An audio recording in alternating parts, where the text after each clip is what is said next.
What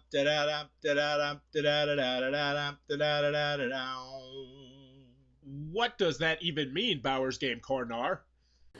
Ahoy there, YouTube! I'm back again today for another game review. And today I'm very excited to check out Tsuro, the game of the path from Calliope Games.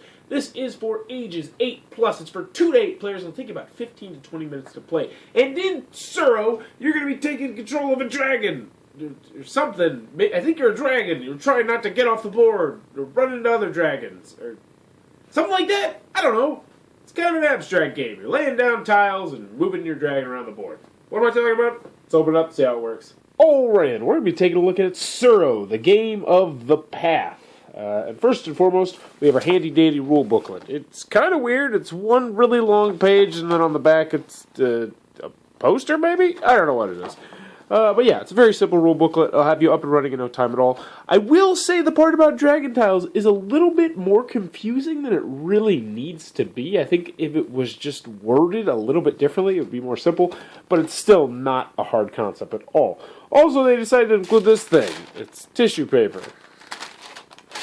Yeah, okay, whatever. So then you're going to get tiles, tiles, and more tiles. You're going to get this board, which will fold up like that. And then you are going to get your rocks. What are these rocks? Well, these aren't just rocks. They actually have dragons on them, because these are going to be your dragon pawns going around the board. They're not actually rocks. I don't know what they are. I think they're hard plastic. But anywho, in this game, what you're trying to do is you are going to be placing down your tiles all around the board, trying not to go off of the board. What do I mean? Well, I will show you in a minute. So, first, we have our dragon tile. You're only going to use this in games of 3 or more players. And essentially, this is just going to mark who is the first person to draw more tiles when more tiles become available. Because if you're playing a game with more people, you're actually going to run out of the tiles. And then the person that would draw next would just get this, and then when tiles become available and someone gets eliminated, they would then pass this tile on to someone else, and then they would draw tiles to put into their hand. So when you start off the game, each person is going to start with 3 of these tiles. Now let's take a look at these tiles. They're pretty simple. They're going to have 8 connections on them in various different ways, shapes, and forms that, as you can see, will connect together whenever you put them next to each other. So how does that work? Well, on your turn, what you're going to do is you are going to just lay down a tile, and then you are going to decide where your pawn is going to go with that. So we lay that down, we'll say, you know what, we're going to go right here. And so the next guy, and then you draw another tile to replace your third tile, and the next guy would draw his 3 tiles. Well, he'd already have them. And he'd say, all right, I'm going to go ahead and play right over there. And so we'd go, and then if this were, we're just going to pretend it's a 2-player game. That'll make things simple. Next, I would have to connect my guy so he moves again. So you know what, I'll move him right over there, and I'll lay down that, and then you go do. And that's pretty much it. You're just going to be doing this over and over and over until either A, someone goes off the board, which can happen. You might get stuck in a position where your connection is just going to go, oh, ba-do, and it's going to show off the board. Or if 2 people run into each other. In that case, they are both eliminated from the game. But you're going to do that until everyone has been eliminated or everyone's gone off the board except for one player. Then that player will be the winner of Tsuro. Yeah, it's really that simple. That is Tsuro. Oh, great, Tsuro from Calliope Games. What are my final thoughts? Let's go over the pros, let's go over the cons. First, on the con side, the game's not going to be for everybody. It is ridiculously, stupidly simple, which is not going to be for everybody. And it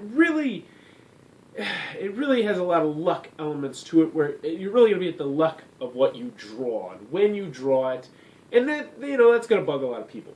Also, component-wise, the components are serviceable, but they're nothing outstanding. The little rocks look kind of cool, but there's definitely not too much going on. The board's by no means exciting. The little tiles are by no means exciting. They just look like kind of ropes that you're dragging or sliding down or something. I don't know. Last but not least, the theme is completely non-existent. It really is not there at all. You're a dragon going somewhere. Maybe you're going to the store. Maybe you're going to Starbucks to get a coffee. How the hell am I supposed to know? Moving on to the pros. I like the game. I recommend the game, but, it's a big but, only if you accommodate gamers who are newer to the hobby, or people who really don't game too often. Now, this game, personally, I have a feeling this is going to have a spot on my shelf for a long time, for the simple reason that it really does fill that niche very well. It's 15 to 20 minutes. It's ridiculously simple to teach. Like, literally, if you have 4 people who know how to play it and 2 people who don't know how to play it, you say, okay, 4 people who know how to play, we're going to go first, you're going to get the concept, and we're going to be up and running and have this game over in about 5 to 10 minutes. It's that simple, which I like. But at the same time, once you get past that phase and you're looking for something a little bit meatier, I mean, we're talking Ticket to Ride is meatier than this game. Like, by miles, you're going to be like, this game's not really my cup of tea. But I do like the game. I do enjoy it. I would not play it on a monthly or even bi-monthly basis. But it fits the niche perfectly. And I think that's a good thing to have in your collection. Now, if you have a smaller collection, you have to be more restrictive in the size of your collection, then this one might not make it. So, my final thoughts on it. I like it.